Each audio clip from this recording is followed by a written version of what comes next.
Welcome to the PET panel Very Low Profile Clip Installation Guide. In this video, we will show you how to securely install the PF3 female clip and PF3 male clip. Before we begin, make sure you have the right tools and safety gear. Let's get started.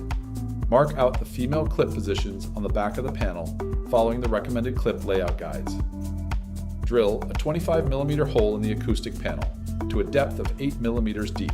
It's recommended to use a diamond hole saw, starting it at low speed. Using the long nose pliers, pull out the core of the hole, leaving a clean space for the female to be screwed into.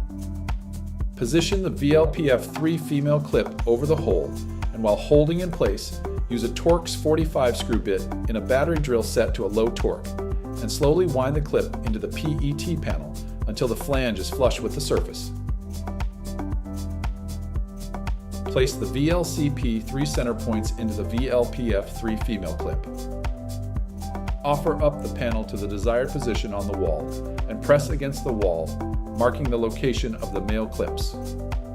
Remove the panel and then screw the PF3 male clips into the locations marked by the center points. Once all the males are secured in place, press the panel in place, clipping the male and female clips together. Your panel is now secured in position.